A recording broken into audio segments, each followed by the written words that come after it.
நிகழ்ச்சி இலக்கம் 11 பலூன்களை உடைத்துவிட்டு குழந்தை தன்னை அழகுபடுத்துதல். பலூன்களை உடைத்துவிட்டு குழந்தை தன்னை அழகுபடுத்துதல். அவங்க மேக்கப் போட போறாங்களாம். அந்த மாதிரி ஒரு போட்டி நிகழ்ச்சி இருக்க போகுது. ஸோ சிலான்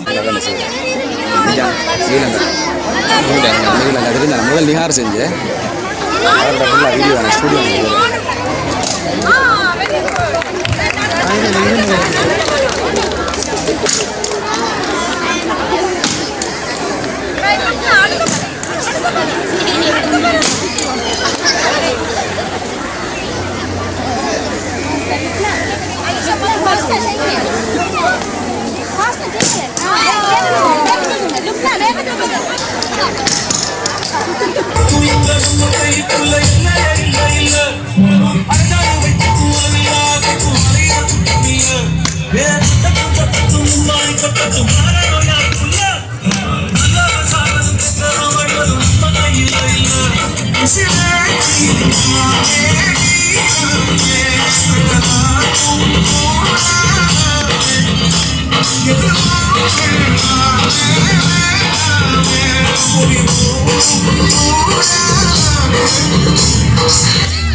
உதவி தான் அடிப்பாங்க. என்ன முகத்துக்கெல்லாம் அடிக்கிறாங்க.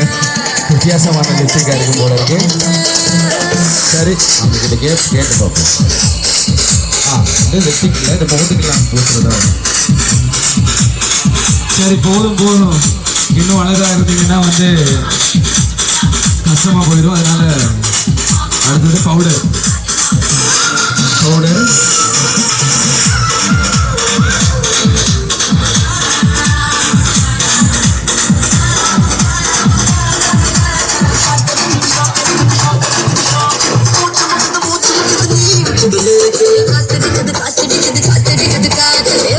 சரி, இதெல்லாம் வீட்டுல குடும்பத்தனமா குழந்தைகள் செய்வாங்க. பவுடர் போடுறது, லிப்ஸ்டிக் அடிக்கிறது, முகத்தை ஆக்குறது.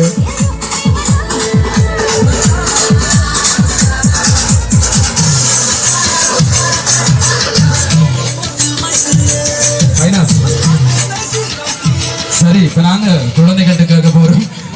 அங்க லிப்ஸ்டிக் போட்டுட்டு, இங்க பவுடர் போட்டுட்டு, இங்க கண்ணாடி போட்டுட்டு, இங்க ஹேண்ட் மேக்கப் போட்டு இவங்க உட்கார போறாங்க. அப்படித்தான் நினைக்கிறேன் இந்த நிகழ்ச்சியை பொறுத்த வரைக்கும். சரி, 2024 மிஸ் வேர்ல்டு அல் ஹிக்மா ஃப்ரீ ஸ்கூல் இது கால் ஆஃப் ஆல் ஏதோ அவார்டு ஸ்டேஜ் மாதிரி சொல்லணும். 2024 அல் ஹிக்மா ஃப்ரீ ஸ்கூல் அழகிகள் இதோ உங்கள் முன்பாக. சத்தமா கைதுமா, சத்தமா. சரி, நாங்க அப்படிதான் அடிக்கடி அல் ஹிக்மாவில் அழகிகளையும் அறிமுகப்படுத்துவோம். இப்போ இந்த பவுடர், லிப்ஸ்டிக், கண்ணாடி, ஹேண்ட்பேக் இதெல்லாம் பார்க்கும்போது நம்மளோட சின்ன குழந்தை ஞாபகம்லாம் உங்களுக்கு வரும். நீங்க ஸ்கூல் படிச்ச ஞாபகம்லாம் வரும்ல? ஓகே,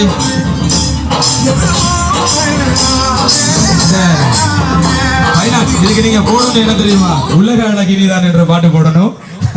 அதனால உலக அழகிகளை விட இந்த அல் ஹிக்மா அழகிகள் அந்த பவுடர்லாம் போட்டுட்டு அது சொல்லுவாங்க. அந்த நடன்னு சொல்லுவாங்க. என்ன நடாது? அண்ணன் நட. அண்ணன் நட போட்டு அப்படி மைதானத்தை சுத்தி வந்துகிட்டு இருக்காங்க. அண்ணன் நடையா அழகி நடையான்னு தெரியல.